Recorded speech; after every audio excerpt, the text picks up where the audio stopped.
نے سورہ قصص قرآن مجید کے اندر 20ویں پارے کی صورت ہے، اس کا پورا ایک رکوع آپ حضرات کے سامنے تلاوت کیا ہے، اور اس صورت مبارکہ کے اندر کئی واقعات، خاص طور سے حضرت موسیٰ علیہ الصلوۃ والتسلیم کے واقعہ کا خصوصی تذکرہ ہے۔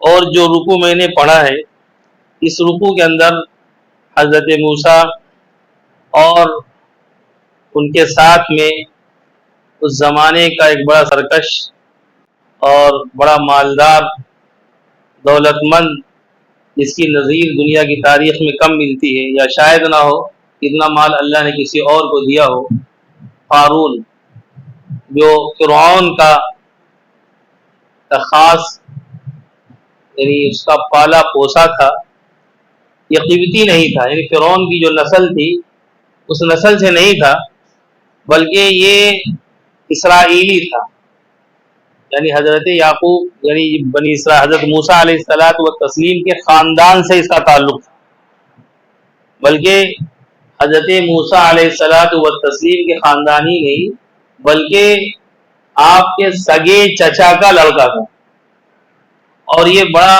حسین و جمیل اور بڑا خوبصورت تھا، بڑا دانشمند تھا، عقل مند تھا، اہل علم میں سے تھا، لیکن اس کے اندر حسد اور کبر یہ پیدا ہو گیا، وہ چیز اس کی تباہی کا ذریعہ بن گئی۔ بہرحال قرآن مجید کے اندر جو واقعات ذکر کیے جاتے ہیں، وہ سبق کے لیے، عبرت کے لیے، تذکیر کے لیے ہوتے ہیں۔ یہ کہانی اور قصے کی کوئی کتاب نہیں ہے، اس میں ہزاروں سال پرانے واقعات بیان کیے گئے اور ہم نے سن لیا اور معلوم پڑ گیا کہ ہمیں ایک تاریخ معلوم پڑ گئی، ایک واقعے کا ہمیں علم ہو گیا، اس سے ہماری زندگی کا کوئی تعلق نہیں ہے، جبکہ در حقیقت یہ واقعہ ہمیں اور آپ ہی کو سنایا جا رہا ہے، اور ہماری زندگی کے اندر جو چیزیں ہیں، یعنی وہ غلط چیزیں جو ہماری آخرت کو تباہ کر سکتی ہیں، ہمارے رب کو ناراض کر سکتی ہیں، وہ چیزیں موجود ہیں۔ ان کے علاج کے لیے، ان بیماریوں کو دور کرنے کے لیے، کہ ان بیماریوں میں جو لوگ مبتلا ہو کر تباہ ہو گئے، برباد ہو گئے، اللہ کے غضب کا شکار ہو گئے، ہم اس بیماری میں نہ پڑ جائیں، اس سے آگاہی کے لیے، اس سے بچنے کے لیے اللہ رب العزت نے ان کے واقعات کا تذکرہ کیا ہے۔ اس لیے یہ قرآن کو ذکر کہا گیا ہے۔ قرآن کو اللہ نے انا نحن نزلنا الذکر، کہ ہم نے ذکر کو اتارا ہے، یعنی قرآن، یہ پورا دین اللہ نے کہا ہم نے اتارا ہے اور اس کی حفاظت ہم کریں گے۔ اور ایک جگہ قرآن مجید میں اللہ تعالیٰ نے فرمایا وَذَكِّرْ فَإِنَّ الذِّكْرَىٰ تَنفَعُ الْمُؤْمِنِينَ، کہ اہل ایمان کو یاد دہانی کراؤ، یاد کراؤ، بار بار اللہ کی عبرت کے واقعات، اللہ کی نشانیاں، اللہ کے احکامات ان کے سامنے بار بار بیان کرو۔ یہ نہیں کہ ہم کو تو معلوم ہے، بہت ساری چیزیں معلوم ہیں، اس دنیا کے اندر ہم تو اپنی نگاہوں سے دیکھ رہے ہیں، ایک کمپنی کا ایڈ بچپن سے دیکھتے دیکھتے بڑھاپے کو پہنچ گئے، لیکن چل رہا ہے، دیکھ رہے ہیں، یا وہ پاگل لوگ ہیں جو کروڑوں روپیہ اس میں خرچ کر رہے ہیں، انہیں پتا ہے جو چیز بار بار بتائی جاتی ہے، بار بار دکھائی جاتی ہے، وہ انسان کے دل میں اتر جاتی ہے، انسان کے اندر اپنی وہ جگہ بنا لیتی ہے، بظاہر بڑی معمولی معلوم پڑتی ہے، اس کی کوئی حیثیت نہیں ہوتی، کہیں دیوار پہ لگی ہے، کہیں نگاہوں کے سامنے لگی ہے، آتے جاتے کبھی ایسا ہوتا ہے ایک ایڈ کو ہم سالوں سال سے دیکھ رہے ہیں، لیکن اس کے بارے میں ہمیں پوچھا جائے تو ہم بتا نہیں سکتے، اتنا جانتے ہوئے بھی، لیکن پھر بھی وہ اثر انداز ہوتے ہیں۔ اسی لیے اللہ نے فرمایا وَذَكِّرْ، یعنی اس قرآن کی اس بلاغت پر قربان جائیے کہ اللہ کہہ رہے ہیں اہل ایمان کے بار بار نصیحت کرو، یاد دہانی کراؤ۔ یہ قرآن ذکر ہے، قرآن سراپا جو ہے ذکر ہے، دلوں پر جو گرد جمی ہوئی ہے، دل جو زنگ آلود ہو گئے ہیں، جس طرح لوہے کو زنگ لگ جاتا ہے، اس کی پالش کی جاتی ہے، اس کو کیمیکل سے صاف کیا جاتا ہے، تو پھر وہ اس کو نئی زندگی مل جاتی ہے، اور توانائی کے ساتھ پھر وہ بالکل نیا دکھنے لگتا ہے۔ اسی طرح انسانوں کے دلوں میں بھی زنگ لگ جاتے ہیں، انسان کے دل مردہ ہو جاتے ہیں، ان کو زندگی قرآن دیتا ہے، اللہ کے احکامات دیتے ہیں، یہ تذکیر دیتے ہیں، یہ عبرت کے واقعات دیتے ہیں جو قرآن نے بیان کیے ہیں۔ اس لیے آج میں نے کچھ سوچا نہیں تھا، بات ہو گئی تھی، اچانک یہ رکوع میرے سامنے آیا، میں نے سوچا کہ یہیں سے بات شروع کر دی جائے۔ اور یہ کوئی معمولی بات نہیں میرے دوست، ابھی آپ سنیں کہ اللہ تعالیٰ نے فرعون قارون کا جب تذکرہ کیا، جیسا کہ میں نے کہا کہ حضرت موسیٰ علیہ السلام کا چچیرا بھائی، لیکن اس کے اندر حسد پیدا ہو گیا۔ آج ہم اپنے دلوں کو ٹٹولیں، اس سے حسد پیدا ہوتا ہے، بھائیوں میں، رشتہ داروں میں، چچا میں، پڑوسیوں میں، یہی حسد انسان کو کھا جاتا ہے، پتہ ہی نہیں چلتا۔ یعنی اچھا خاصا آدمی ہے، بعض روایتوں سے معلوم پڑتا ہے توریت کا بہت بڑا عالم تھا، توریت کا جاننے والا تھا، یعنی جو موسیٰ علیہ السلام کو کتاب اللہ نے دی تھی اس کا ایک بڑا ماہر آدمی تھا، لیکن اس کے باوجود یہ حسد اسے کھا گیا۔ اور کیسا کھا گیا کہ حضرت موسیٰ کی جو ہے کہ موسیٰ میرے بھائی ہیں، یہ لیڈری کر رہے ہیں، پیشوائی کر رہے ہیں، یہی سب کو سمجھا رہے ہیں اور سب انہی کی مان رہے ہیں، لوگ انہی کے پاس جا رہے ہیں، ہمارے پاس کیوں نہیں آ رہے ہیں؟ اس طرح کا بھی اس کے اندر حسد پیدا ہو گیا کہ موسیٰ اور ہارون انہی کے پاس سب لوگ کیوں جا رہے ہیں؟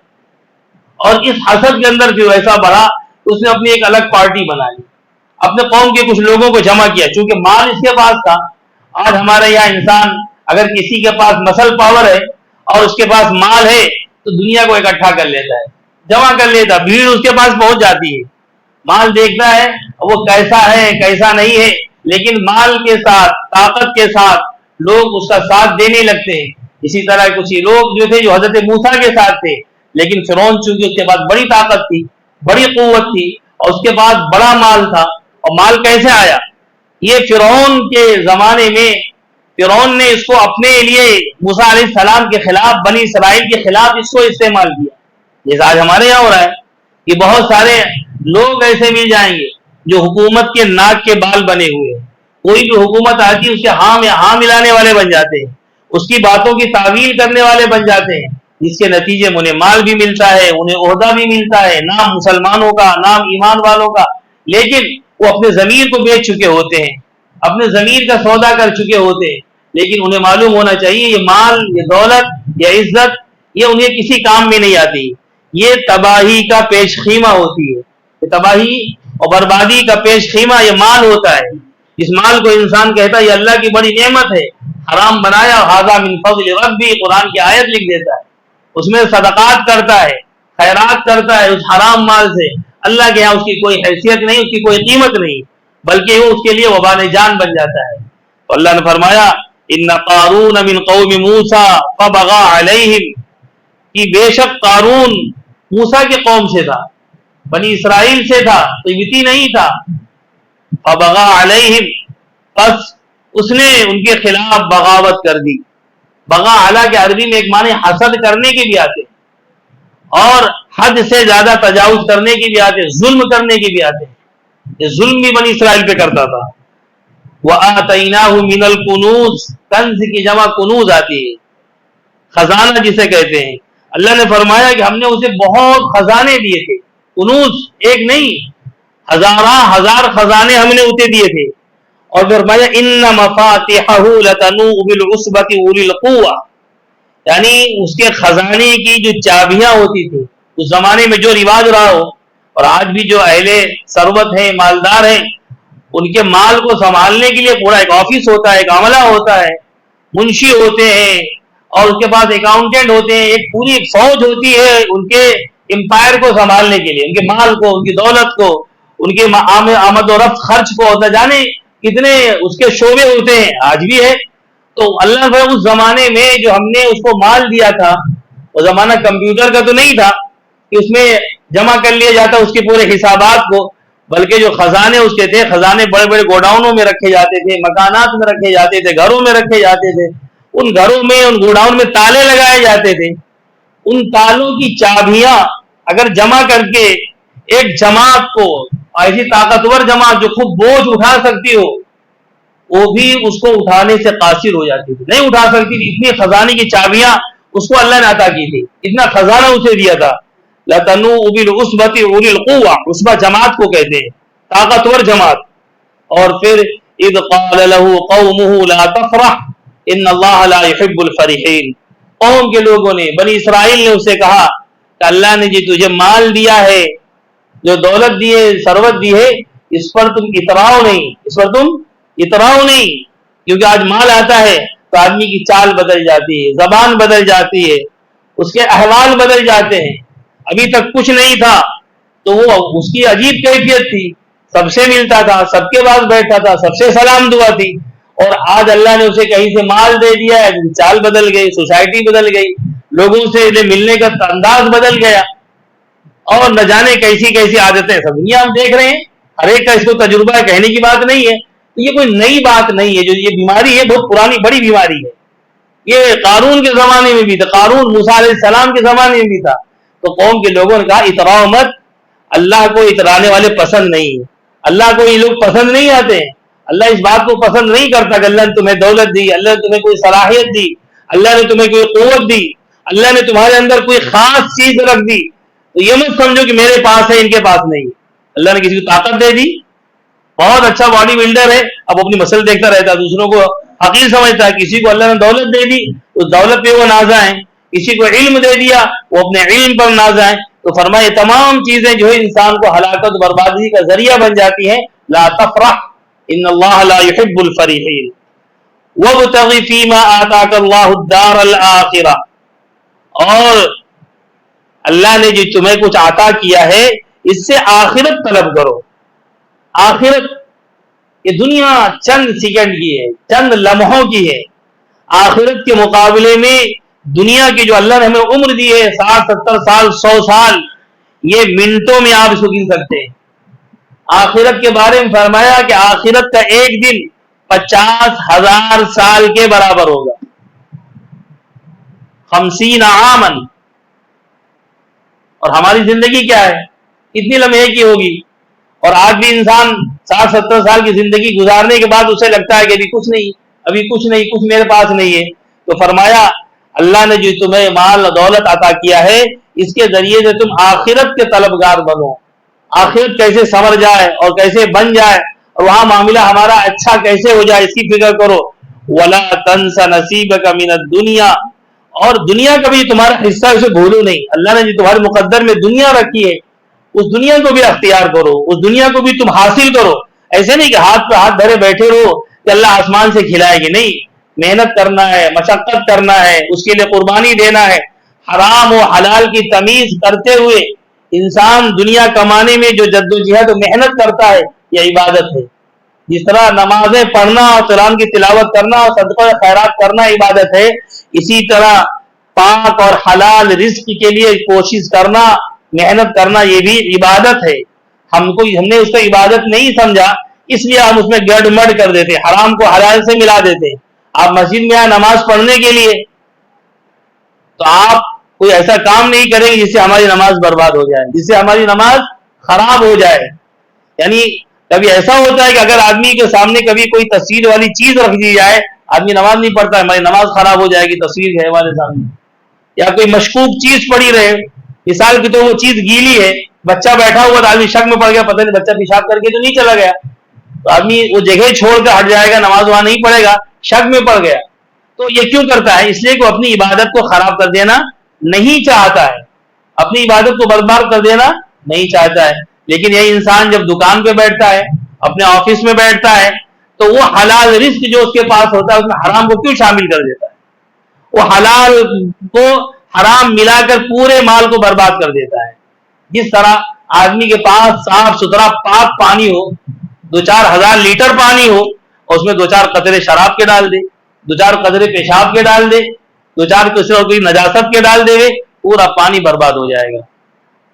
آدمی کہے گا اب اس سے وضو بھی نہیں کر سکتے اور اس سے غسل بھی نہیں کر سکتے، اس سے کوئی عبادت بھی نہیں کر سکتے۔ اسی طرح اللہ نے فرمایا وَلَا تَنْسَ نَصِيبَكَ مِنَ الدُّنْيَا وَأَحْسِنْ، اور اچھے طریقے پر، بہترین انداز سے، حلال طریقے پر، كَمَا أَحْسَنَ اللَّهُ إِلَيْكَ، جس طرح اللہ نے تمہارے ساتھ اچھا کیا ہے، اللہ تعالیٰ نے تمہارے ساتھ بھلائی کی ہے۔ وَلَا تَبْغِ الْفَسَادَ فِي الْأَرْضِ، اور زمین پر فساد مت مچاؤ، زمین پر تباہی مت مچاؤ، زمین پر نفرتیں مت پھیلاؤ، زمین پر بیٹھ کر رشتوں کو مت توڑو، زمین پر بیٹھ کر اللہ کے احکام کو پامال مت کرو، زمین پر بیٹھ کر ظلم کو مت بڑھاؤ۔ یہ ظلم یہ بہت خطرناک چیز ہے. یہ ظلم انسان کو تباہ کر دیتی ہے. اور ظلم یہ نہیں کہ کسی باہر والے ہی پر کیا جائے، انسان ظلم خود اپنی ذات پر بھی کرتا ہے، اپنی ذات پر خود اپنے اوپر ظلم کرتا ہے. اس لیے ہم جب دعائے معصورہ پڑھتے ہیں ہر نماز کے اندر تو کیا کرتے ہیں؟ اللہم انی ظلمت نفسی ظلما کثیرا، اے اللہ میں نے اپنے اوپر بہت ظلم کیا ہے. اللہ نے سکھایا ہے. انسان اپنے اوپر ظلم کر رہا ہے، انسان اپنے ہاتھ پاؤں کاٹ رہا ہے، انسان اپنی تباہی کا سامان کر رہا ہے، انسان اپنی نسلوں کو برباد کر رہا ہے، انسان اپنے گھر والوں کو جہنم کے کھڈے میں ڈال رہا ہے، جہنم کے حوالے کر رہا ہے. یہ بھی ایک ظلم ہے کہ اللہ نے تمہیں عقل دیا ہے، اللہ نے تمہیں شعور دیا ہے، اللہ نے تمہیں ہدایت دی ہے، اللہ نے تمہیں قرآن دیا ہے، اللہ نے تمہیں نبی دیا ہے، اللہ نے تمہیں واضح راستے بتلا دیے. وَهَدَيْنَاهُ النَّجْدَيْنِ، دونوں راستے ہیں، یہ تباہی کی طرف جاتا ہے اور یہ کامیابی کی طرف جاتا ہے. تم اگر تباہی کے راستے پہ چل رہے ہو اور اسے اپنی نسلوں کو اسی پہ چلا رہے ہو، اپنے گھر والوں کو چلا رہے ہو، یہ بھی ظلم ہے، یہ بھی زیادتی ہے. اس سے ہمیں بچنا ہے.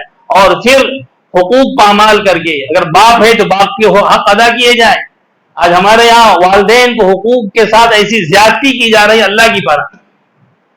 یعنی قرآن میں اور احادیث میں والدین کے اتنے سخت حقوق دیے گئے ہیں کہ والدین کی رضامندی کو اللہ کی رضا سے جوڑ دیا گیا ہے. لیکن آج ہمارے یہاں ماں باپ کی کوئی حیثیت نہیں، بوڑھے ہو گئے عزم معطل پر، کیونکہ کوئی کام ان کا کوئی حیثیت نہیں. وہ جن کو اللہ نے تھوڑا بہت شعور دیا ہے ٹھیک ہے وہ خیال کرتے ہیں، ورنہ ایک بڑی تعداد ایسی ہے جو ماں باپ کے نافرمانی کر کے اپنی آخرت تباہ کرتی ہے، اپنی آخرت کو برباد کرتی ہے اور اپنے اوپر ظلم کرتی ہے. تو اسی طرح ماں باپ پر بھی ظلم نہ ہو اور اسی طرح اپنی اولاد پر بھی ظلم نہ ہو. ہم اولاد پر بھی ظلم کرتے ہیں. ایک تو ظاہری ہوتا ہے کہ ہم ان کے ساتھ زیادتیاں کرتے ہیں، اور دوسری زیادتی یہ کرتے ہیں ہم انہیں اچھے اخلاق سکھا کر اچھی تعلیم نہ دے کر ہم ان کے اوپر ظلم کر رہے ہیں، اور اس ظلم کو ہمیں جھیلنا پڑے گا. اس ظلم کی زیادتی کو جو ہم نے ان کے ساتھ کی ہے، آخرت میں ہی اولادیں ہمارے دامن گیر ہو جائیں گی کہ میرے باپ نے تو مجھے یہ پڑھایا، یہ سکھایا، لیکن یہ اخلاق نہیں سکھائے، یہ قرآن نہیں سکھایا، ہدایت کے راستے ہمیں نہیں بتلائے. اس کا نتیجہ یہ ہے کہ اب آپ دیکھ رہے ہیں کیا ہو رہا ہے. بتانے کی ضرورت نہیں ہے، ہم سے زیادہ آپ واقعی میں دنیا میں کیا چل رہا ہے. لوگ دین کو کس طرح ٹھوکریں مار رہے ہیں، کس طرح اسے جو ہے پامال کر رہے ہیں، کھلم کھلا شرک کر رہے ہیں، کفر کو اختیار کر رہے ہیں. وہ کون ہیں؟ ہماری اولاد ہیں، ہمارے بچے ہیں، ہمارے گھر سے نکلے ہوئے ہیں، کسی مسلمان کے گھر سے گئے ہوئے ہیں، اہل ایمان کے گھر کے بچے ہیں، لیکن چونکہ ان کی تربیت نہیں کی گئی، نتیجہ یہ ہوتا ہے. اللہ نے فرمایا وَلَا تَنْسَ نَصِيبَكَ مِنَ الدُّنْيَا وَأَحْسِنْ كَمَا أَحْسَنَ اللَّهُ إِلَيْكَ وَلَا تَبْغِ الْفَسَادَ فِي الْأَرْضِ إِنَّ اللَّهَ لَا يُحِبُّ الْمُفْسِدِينَ. اللہ تعالیٰ فساد مچانے والوں کو پسند نہیں فرماتا ہے. یہ آدھا رکوع کو میں نے ابھی ترجمہ کیا ہے، اب اس سے آدھے سے کم کا انشاءاللہ دوسرے نشست میں وہ پورا کر دیا جائے گا. لیکن چند باتیں جو مجھے عرض کرنی ہے اس تعلق سے کہ میں نے خاص طور سے قارون کا تذکرہ کیوں کیا. قارون کیوں؟ اس لیے کہ قارون ایک سمبل ہے مال کا، دولت کا. اور آج بھی ہم دیکھ رہے ہیں دنیا میں جن کے پاس طاقت ہے، دنیا میں جن کے پاس مال ہے، وہ اپنے آپ کو نہ جانے کیا کیا سمجھتے ہیں. ایلن مسک کا آج کل نام آتا ہے کہ دنیا میں بڑا طاقتور ہے، بڑا مال والا ہے، لیکن اس کی دولت قارون کے سامنے گرد ہے. اللہ نے جو دولت قارون کو عطا کی تھی اس کا کچھ نہیں ہے. اس کا انجام آخر میں یہ بتایا ہے کہ حضرت موسیٰ علیہ السلام سے جب اس نے حسد کی بنیاد پر موسیٰ علیہ السلام کو اس نے ذلیل و رسوا کرنا چاہا اور اسے کوئی راستہ نہیں سوجھا کہ اللہ کے نبی ہیں، موسیٰ ہمارے بھائی ہیں، انہیں عوام میں کیسے بے عزت کر دیا جائے. آج ہمارے یہ بھی چلتا ہے، یہ اپنا بھائی بہت اڑ رہا ہے نا تو کوئی پھلجھڑی چھوڑ دی، کوئی اس کی کمزور رگ تھی اس کو آج تک سوشل میڈیا ہو گیا ڈال دیا، پھیلا دیا، کبھی کبھی اس کو کاٹ چھانٹ کے ڈال دیا، کبھی ہنسی کی بات اس سے پھیلا دی گئی اور اسے ذلیل کرنے کی، رسوا کرنے کی سازشیں کی جاتی ہیں. آج بھی یہ ہوتا ہے. تو اس نے اپنے زمانے کا میڈیا ایک استعمال کیا قارون نے کہ موسیٰ علیہ السلام نبی تھے، دعوت دیتے تھے، وعظ کرتے تھے، لوگوں کو جمع کر کے بیان کر رہے، دعوت دے رہے ہیں. اس نے ایک عورت کو تیار کیا مال دے کر کہ تم موسیٰ کے اوپر الزام لگا دو کہ انہوں نے میرے ساتھ غلط کام کیا. جب موسیٰ علیہ السلام وعظ کر رہے تھے تو اسی مجمع میں قارون کھڑا ہوا کہ آپ ایسی بات کیا کرتے ہو، تمہاری تو ایسی گندی حرکتیں ہیں. اور تم یہاں اگر واز کر رہے ہو فلاں عورت کہہ رہی تھی موسیٰ نے میرے ساتھ زیادتی کی. موسیٰ علیہ السلام چونک گئے, کون ہے, کھڑا کرو میرے سامنے, لاؤ اس کو. اس نے آواز دی, عورت کھڑی ہو گئی. کہا یہی عورت ہے جس نے کہا ہے کہ موسیٰ علیہ السلام نے میرے ساتھ غلط کام کیا. حضرت موسیٰ جلالی نبی تھے, ان کا جلال دیکھ چکے ہیں کہ ایک قبطی کو ایک کنپٹ مارا مر گیا. قرآن کے اندر تذکرہ ہے, فقضا علیہ, موسیٰ علیہ السلام نے ایک تماشا مارا. دو لڑ رہے تھے قبطی و بنی اسرائیل, اسرائیلی موسیٰ علیہ السلام کی قوم کا تھا. اس نے چلایا اور پکارا کہ موسیٰ مجھے بچا لو, یہ قبطی فرعون کے لوگ مجھے مارے ڈال رہے ہیں. موسیٰ علیہ السلام آئے اور اس کو ایک انپٹ مار دیا اور ختم ہو گیا. یہ جلالی نبی تھے, بڑے طاقتور تھا. اللہ نے آپ نے پڑھ چکا ہو, حضرت شعیب کی بیٹیاں جب پانی پلانے کے لیے آئیں تو کنویں کے اوپر جو ڈھکن تھا بہت وزنی تھا, اس کو کئی لوگ مل کے اٹھاتے تھے. تب کنواں کھلتا تھا, لوگ جانوروں کو پانی پلاتے تھے. موسیٰ علیہ السلام اکیلے بھوکے پیاسے تھے, اس ڈھکن کو اٹھایا اور پھر ان کے جانوروں کو پانی پلایا اور پھر اس کو ڈھک دیا. تو یہ غضب جلال آ گیا ان کو. کہا کون ہے, عورت کھڑی ہو گئی. موسیٰ علیہ السلام اس کے طرف مخاطب ہوئے, کہا اس رب کا واسطہ تجھے جس رب نے دریا کے دو ٹکڑے دو پھاڑ کر دیے, اس میں راستے بنائے اور فرعون سے اس نے ہمیں اور تم کو نجات دے دی ہے, تم سچ بولنا, کیا یہ جو کہہ رہا ہوں صحیح ہے؟ عورت ڈر گئی, گھبرا گئی. موسیٰ علیہ السلام کے جلال کے سامنے اس نے کہا نہیں, یہ قارون نے جو ہے مجھ کو پڑھا کے سکھا کے لایا تھا سازش کر کے, اور اس لیے میں اس کے لیے تیار ہو گئی. حضرت موسیٰ نے اس وقت بد دعا کی, اے اللہ اس کو قارون کو تباہ کر دے, اس کو ذلیل و رسوا کر دے.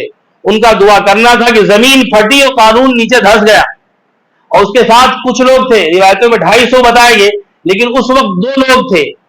اس کے جب قارون نیچے زمین میں دھس گیا, پہلے تو اسے گھٹنے دھسے, معافی تلافی کرنے لگا, تو موسیٰ علیہ السلام نے معاف نہیں کیا, اسے رخ پھیر لیا تو پورا دھس گیا. تو جو اس کے ساتھی تھے انہوں نے کہا کہ موسیٰ نے اس کو اس لیے تباہ کر دیا تاکہ اس کے گھر پہ اس کے دولت پہ یہ قبضہ کر لے. تب بھی سوچ نہیں بدلی کہ انہوں نے کہا اللہ ان سب کو تباہ کر دے. تو اللہ نے اس کے مکان کو, اس کے خزانوں کو سب کو زمین کے اندر فخسفنا بہ الارض, زمین کے اندر اللہ نے انہیں دھسا دیا.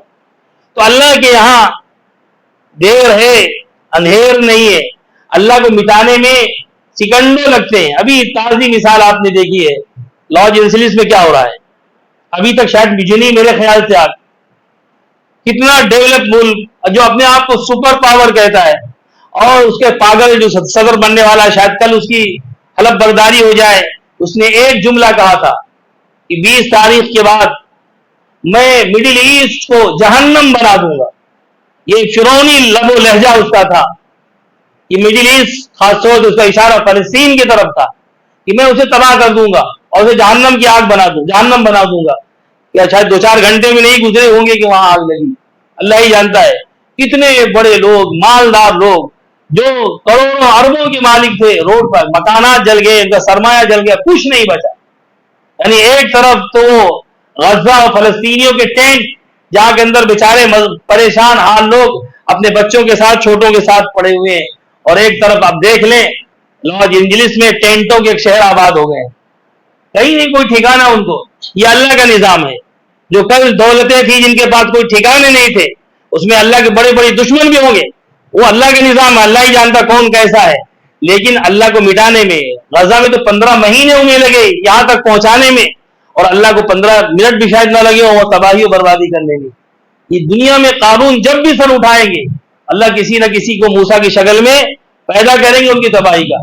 یہ اہل ایمان کو بتانے کے لیے تم ڈرو نہیں, گھبراؤ نہیں, تمہاری ذمہ داری ہے کہ اللہ کی قدرت پر یقین رکھو, تم اپنے حصے کا کام کرو, ایمان کو مضبوطی کے ساتھ پکڑے رہو, تھامے رہو. وہ آیات آگے آنے والی جس میں صبر کی تلقین کی, وما یلقاها الا الصابرون, یعنی جو صبر کرنے والے ہوتے ہیں وہی اس کو جو ہے اس مرتبے کو پاتے ہیں. آپ نے دیکھا اس طرح کا صبر غزہ کے لوگوں نے کیا, اولادوں کو جانے نشار, گھر مکان تباہ ہوئے, اور جو ہے ان کی آبادیاں تہس سے نہس ہو گئی, لیکن کوئی ٹس سے مس نہیں ہوا. ان کی زبان پر صرف ایک جملہ سننے میں آتا, حسبنا اللہ, اللہ ہمارے لیے کافی ہے, اللہ کافی. پورا گھر ختم ہو گیا, اللہ کافی ہے, حسبنا اللہ. تو کیا ہوا, اللہ یہاں نہیں ہے؟ اللہ کے جانے اس طرح ہی کتنے نمرود اور قارون اور فرعون زمین میں آئے اور مٹ گئے. اگر قرآن ان کا تذکرہ نہ کرتا تو ان کا ہم نام بھی نہیں جانتے. اور آپ جتنے بھی اٹھیں گے ان کی تباہی یقینی ہے. یہ ہم اللہ کا وعدہ ہے، اللہ اہل حق کو غلبہ عطا فرمائے گا. یہ ہماری ذمہ داری ہے کہ ہم حق کو پکڑیں، ایمان کو پکڑیں، اللہ کی کتاب سے جڑ جائیں. آج ہماری سب سے بڑی اگر کمزوری ہے، ہم نے اللہ کی کتاب کو جو ہے پسے پش ڈال دیا، اس سے ہم غافل ہو گئے، اس سے ہمارا کوئی تعلق نہیں ہے. بس پڑھ لیا، سن لیا اور ہماری زندگی میں کہیں نظر نہیں آتا. اس لیے کوشش کی گئی ہے سلسلہ شروع کیا جائے، بستی بستی، گلی گلی، جگہ جگہ. اور الحمدللہ آج غزہ میں دیکھیں ان کے گھر شہر تباہ ہوتے تھے، وہ ٹینٹوں میں آتے تھے، سب سے پہلے ان کے مکاتب و مدرسے چالو ہو جاتے تھے. عورتیں ان کی حافظ، بچے ان کے حافظ، بچیاں ان کی حافظ. بچے ویران گھروں میں، ٹوٹے گھروں میں قرآن کی آیات پڑھ لیں، وہ ابتلا اور آزمائش کی آیتیں پڑھ رہے ہیں اور مست ہیں. سب کچھ تباہ ہو گیا، لٹ گیا، پیٹ خالی ہے، گھاس کھا رہے ہیں. گھاس کھاتے ہوئے لوگوں ان بچوں جو جانور کھاتے ہیں، لیکن اس کے بارے میں بھی اس کے کیا کر رہے ہیں؟ وَلَنَبْلُوَنَّكُمْ، ایک بچے کی وجہ ویڈیو دیکھا تو وہی آیت پڑھ رہا تھا. بالکل معصوم سا بچہ ہوگا، 12-13 سال کا ہوگا، بھوکا پیاسا، بدن میں برابر کپڑے بھی نہیں ہیں، اور ایک مکان کے کھنڈر پر بیٹھا ہوا ہے. وَلَنَبْلُوَنَّكُمْ بِشَيْءٍ مِّنَ الْخَوْفِ وَالْجُوعِ وَنَقْصٍ مِّنَ الْأَمْوَالِ وَالْأَنفُسِ وَالثَّمَرَاتِ وَبَشِّرِ الصَّابِرِينَ.